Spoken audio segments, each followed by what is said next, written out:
17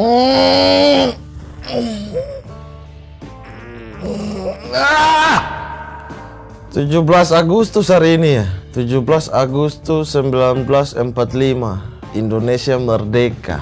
Sekarang berarti 75 tahun sudah Indonesia merdeka. Tapi saya tidak melihat tanda-tanda kemerdekaan di negara ini. Kayaknya memang dari awal sudah salah jalan nih. Kekuasaan ketika satu pihak rebut, dia bisa menulis sejarah baru. Sehingga kita kacau dari awal sampai sekarang. Apalagi nih, kalau kita tanya, apa yang paling diingat dari Indonesia merdeka? Bambu runcing, Mat. Hah? Bambu runcing?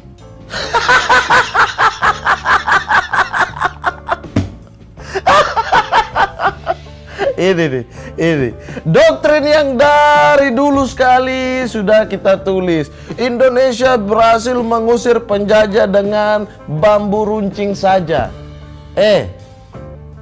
Pakai otak. Kita merdeka itu 17 Agustus 1945 itu karena diplomasi. Kita tuh bukan bangsa yang besar, bukan bangsa yang punya teknologi canggih. Kita merdeka itu karena diberikan. Tapi kita tidak pernah mengajarkan soal itu. Belum lagi nih, kita mungkin lupa tentang peristiwa Rengas Dengklok, tentang pemuda-pemuda yang menculik golongan tua untuk mendesak memproklamirkan kemerdekaan Indonesia pada 17 Agustus 1945.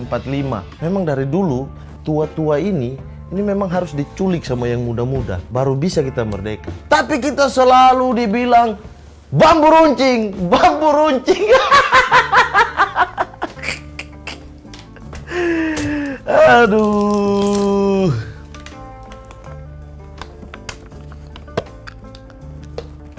Lalu kita tanya, 75 tahun kita digabungkan berpulau-pulau. Ada sekitar 17.000 pulau dengan suku yang banyak sekali bergabung menjadi satu, lalu disebut Bhinneka Tunggal Ika. Berbeda-beda tetapi satu jua. Satu apa? Satu Ibu Pertiwi. Satu Pulau Jawa mungkin ya. Karena kita lihat berbeda-beda tapi satu jua, harusnya semuanya itu menjadi satu. Entah itu kekayaannya, entah kesejahteraannya, pendidikannya, kesehatannya. Tapi ini semua hanya dirasakan oleh orang-orang di Pulau Jawa. Apa kita sudah merdeka? Sabar, saya pikir dulu ya.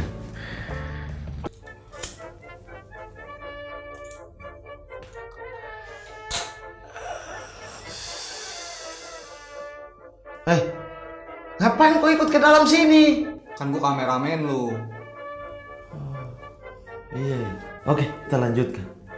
75 tahun Indonesia merdeka sudah melahirkan pemimpin-pemimpin yang sangat banyak dan luar biasa. Ada 7 orang presiden sampai dengan saat ini. Tapi 6 dari 7 orang tersebut adalah orang Jawa. Bhinneka Tunggal Ika, berbeda-beda tapi satu jua, satu Pulau Jawa.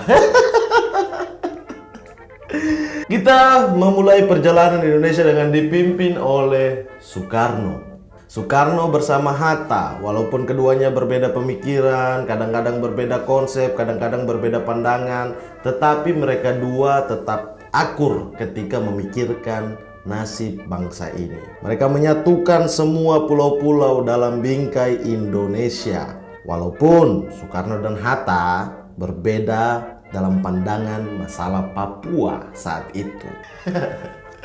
Papua lagi. Soekarno sangat luar biasa meletakkan awal fondasi bangsa ini. Tetapi katanya beliau sedikit agak memihak kepada Soviet sehingga membuat Amerika berang dan boom, Soekarno tumbang. Lalu naiklah sang jenderal Bapak Pembangunan 32 tahun berkuasa, Soeharto. Bapak Pembangunan bagi Tommy Soeharto mungkin. Soeharto berkuasa menguasai jenderal-jenderal di sekitar dia. Bahkan beberapa masih berkecimpung sampai dunia saat ini. Dia menguasai politik melalui partai golongan karya. Dia juga menguasai pihak-pihak keamanan, TNI dan lain sebagainya, sehingga membuat dia tidak tergoyah. Lalu pada 98, reformasi membuat dia harus jatuh oleh tekanan-tekanan kaum muda. Ingat, kaum muda, bukan bambu runcing. Tekanan-tekanan pemikiran, tekanan-tekanan di jalanan yang membuat Soeharto tumbang oleh tekanan pemuda. Ada juga tokoh-tokoh bangsa seperti Amin Rais, Gus Dur, lalu Ibu Megawati, Sri Bintang Pamungkas, dan juga tokoh-tokoh reformasi lain bersama dengan anak-anak muda menumbangkan Soeharto. Lalu digantikan oleh satu-satunya bukan orang Jawa yang sebagai pemimpin, yaitu B.J. Habibie. B.J. Habibie luar biasa. Salah satu pencapaian paling mulia B.J. Habibie di masa pemerintahannya, jasanya terhadap kemanusiaan adalah dengan membuat referendum untuk Timur Timur. Dan akhirnya Timur Timur memilih merdeka. Ini yang rakyat Papua ingin. Ingin apa tuh, Mat? Hah?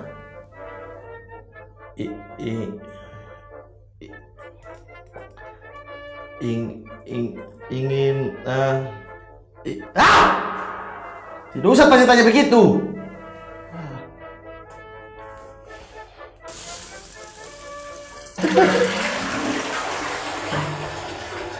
Lalu berikutnya, B.J. Habibie tidak bisa melanjutkan kepemimpinannya karena tekanan dari MPR. Orang-orang di zaman Orba harus tumbang. Tetapi banyak yang masih berkecimpung di sana-sini.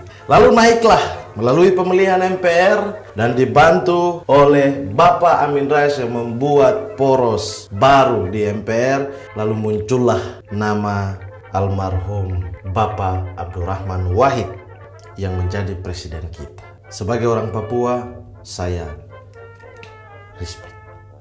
No comment.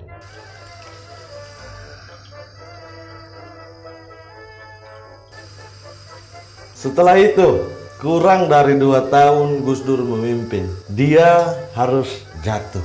Diturunkan oleh MPR yang waktu itu ketuanya adalah Bapak Amin Rais.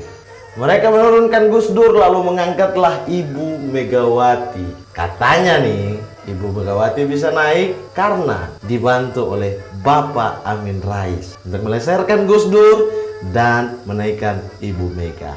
Katanya. Melanjutkan kepemimpinan dari Gus Dur selama kurang lebih 3 tahun. Apakah beliau sebaik bapaknya ketika memimpin? Tidak juga. Walaupun KPK lahir di zaman Ibu Megawati sebagai tonggak pemberantasan korupsi. Tetapi di zaman Ibu Mega juga ada kasus-kasus korupsi. Salah satu yang terbesar di negeri ini, kasus BLBI.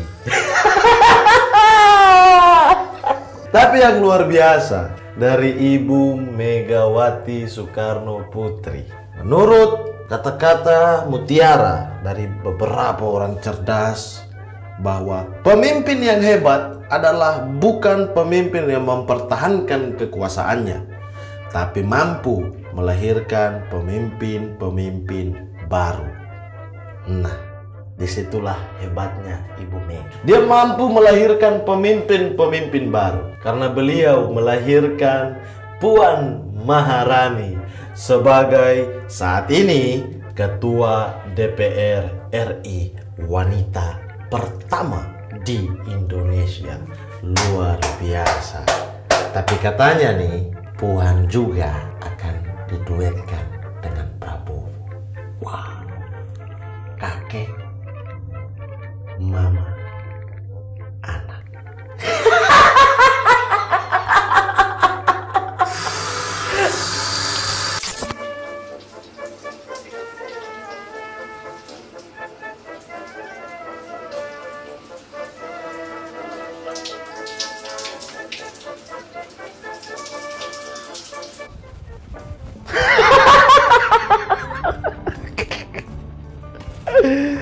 Aduh. Nggak ada bedanya, Mat. Hah? Sukimai. Tapi tidak apa-apa. Setelah Megawati, muncullah Susilo Bambang Yudhoyono, salah seorang menteri di zaman masa pemerintahan Ibu Megawati. Dia adalah presiden pertama yang langsung dipilih oleh rakyat Indonesia. Dia waktu itu mengalahkan 4 calon yang lain, yang isinya semua orang Jawa. Dia mengalahkan Megawati sendiri bersama dengan Hasyim Muzadi, Wiranto dengan Solahuddin Wahid, Hamzahas dengan Agung Gumelar, dan lagi-lagi akhirnya melawan Amin Rais. Di mana-mana Bapak Amin.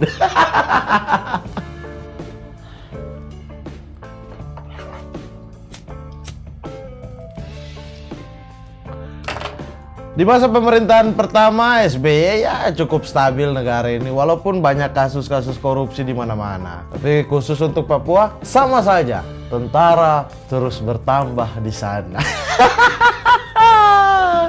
SBY naik 2 periode. Yang pertama dengan JK, yang kedua dengan Budiono.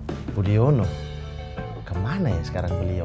Sama aja ya kayak Ma'ruf Amin.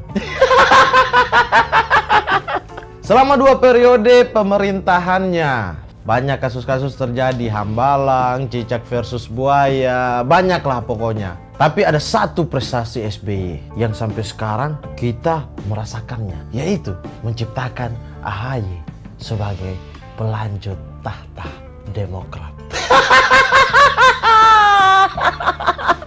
Lalu SBY pun sudah tidak bisa lagi untuk mencalonkan diri karena terganjal aturan. Sehingga pemilihan di tahun 2014 untuk mencari pemimpin Indonesia saat itu cukup netral. Ada Bapak Jokowi melawan Bapak Prabowo. Ini dari zaman Soeharto nih. Berkuasa terus. Udah habis zaman Pak Soeharto masih mengincar kekuasaan. Tapi Prabowo pun kalah. Muncullah Pak Jokowi yang dipuja-puja seluruh negeri sebagai orang yang sangat merakyat. Pergi ke Papua menggendong anak-anak kecil Papua, membawa motor trail di Trans Papua yang katanya sih belum jadi-jadi. Lalu membuat rakyat Papua merindukan atau sangat-sangat mencintai Bapak Jokowi. Kemenangan mutlak beliau alami di Papua. Prabowo kalah karena mungkin rakyat Papua sudah tidak mau yang berbau-bau militer. Tetapi satu periode pertama Pak Jokowi naik, militer ada di sudut-sudut jalan di Papua. Katanya, saya juga tidak tahu. Pak Jokowi naik di periode pertama, ya so-so lah, kadang baik, kadang aneh. Lalu kemudian pemilihan kedua melawan lagi-lagi Bapak Prabowo Subianto yang masih berambisi untuk menduduki kepresidenan. Prabowo kembali keok. Pak Jokowi naik, namun Pak Prabowo tidak kehilangan akal. Bergabunglah dia dengan pemerintahan Jokowi menjadi seorang Menteri Pertahanan. Lalu rakyat yang dari 2014 sibuk berkelahi memikirkan nasibnya masing-masing. Tapi jangan lupa, ada prestasi terbesar Bapak Jokowi di era kepemimpinannya yang saat ini atau yang kedua, yaitu apa? Menjadikan anaknya yang tertua sebagai calon wali kota Solo. Juga double prestasi, menjadikan anak menantunya sebagai calon wali kota Medan. Pak Jokowi apakah akan menguasai negeri ini? Tentu saja, kan beliau presiden, beliaulah yang berkuasa. Tapi saya tetap berharap pemerintahan ini bisa membuat kita semua merasakan apa arti kata merdeka. 75 tahun Indonesia merdeka, pemimpin yang macam-macam, belum lagi slogan-slogan di kiri kanan jalan. Terakhir spanduk resmi dari pemerintah, 75 tahun Indonesia merdeka, membuat spanduk resmi yang diklaim orang-orang berbentuk palu arit dan juga tanda salib. Orang Indonesia ramah katanya. Orang Indonesia bisa menang lawan penjajahannya dengan bambu runcing katanya. Tapi keramah tamahan itu, Bhinneka Tunggal Ika itu berbeda-beda, tidak pernah kita rasakan sampai saat ini. Gereja-gereja masih dipalang, yang mayoritas merasa hebat, yang mayoritas merasa bahwa tidak boleh ada yang menguasai negeri ini selain mereka. Mayoritas apapun itu, mayoritas agama, mayoritas suku, mereka merasa yang mempunyai negeri ini. Maka saya sarankan, bagaimana kalau seandainya Pulau Jawa saja yang merdeka? Jadi siapa yang akan disebut Indonesia? Pulau Jawa kah? Atau pulau-pulau lain? Tolong dicatat usulan saya yang barusan. Tapi 75 tahun dengan semua kejadian-kejadian ini, apakah kita sudah merdeka?